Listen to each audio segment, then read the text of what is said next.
గోదారి కిట్టయ్య. ఈడికి ఎగసెక్కాలి బాగా ఎక్కువ. చౌచారం ఒక చదరంగం, అనుబంధం ఒక రణరంగం, స్వార్థాల మత్తులో సాగేటి ఆటలో ఆవేశాలు రుణపాచాలు తెంచే వేళలో. సంసారం ఒక చదరంగం, అనుబంధం ఒక రణరంగం.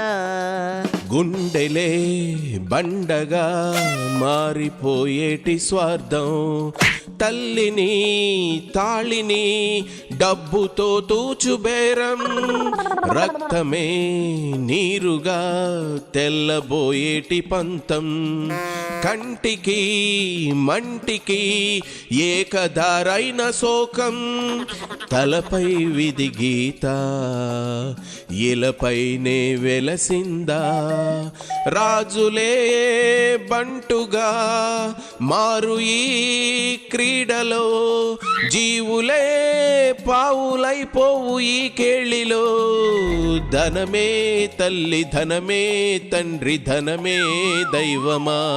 ఒర్రాయిను ఏ పాట పాడిన ఈ మధ్య చరణాలతో అందేసుకుంటూ ఉన్నావు గమ్మయ్యా. అబ్బాబాబాబాబా ఏమి సాహిత్యంరా వేటూరు గారిది. అబ్బో అబ్బాబాబాబా మాటల్లో చెప్పలేం. మహానుభావుడు.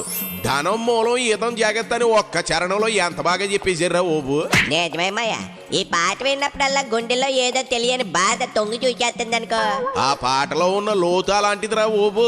ఇంతకీ ఈ పాట ఎవరి కోసం పాడేవో చెప్పలేదేంట్రా సన్నాసి. పాటలోని ఆ పదాల జాతిలో పడిపోయే ఆచల విషయం మర్చిపోయమ్మయ్యా.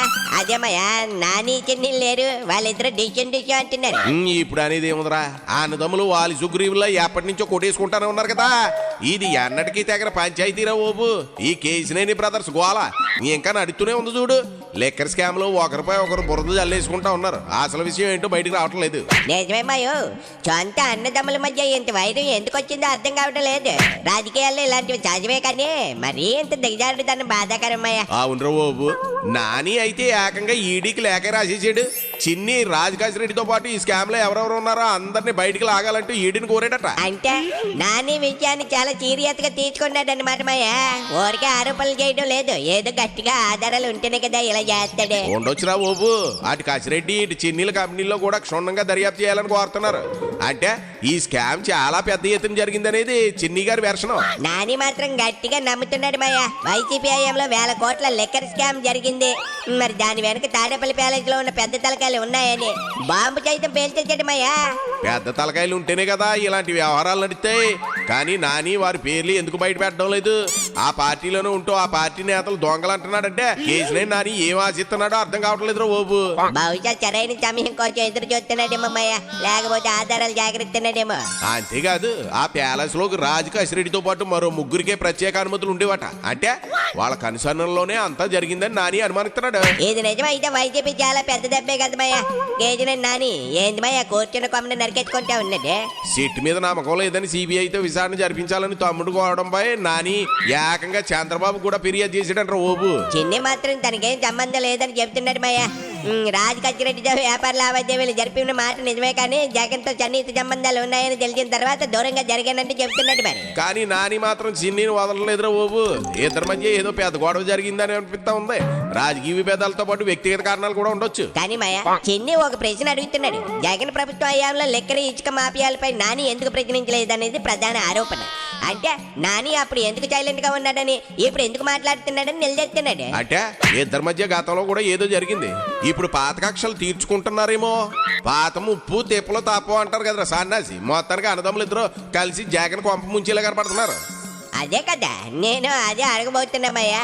సొంత పార్టీలోనే ఇంత గొడవ ఉంటే వైసీపీ పరిస్థితి ఏంటి చెప్పు. ప్రజలన్నీ గమనిస్తున్నారు. సొంత పార్టీ వాళ్ళే మద్యం కుంభకోణం జరిగిందని కొండబద్దలు కొట్టి మరీ చెబుతుంటే ఇలా ఆరోపణలు చేసేస్తా ఉంటే జనానికి ఇప్పటికే ఓ క్లారిటీ వచ్చేసి ఉంటదిరా ఓబు. ఇదేం క్లారిటీ అనే కానీ ఈ అనుమానం.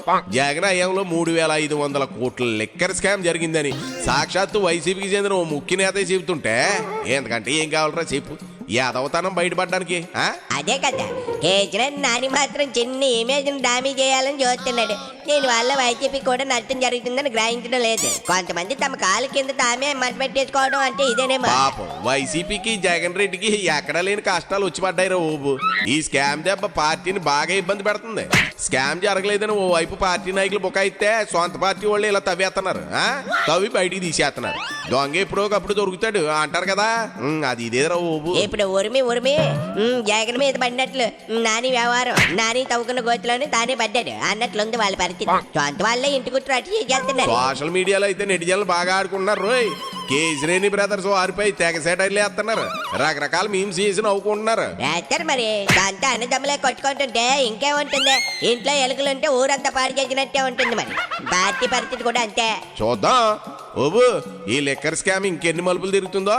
సంసారం ఒక చదరంగం, చెరిగిందా నీ చిరు స్వప్నం.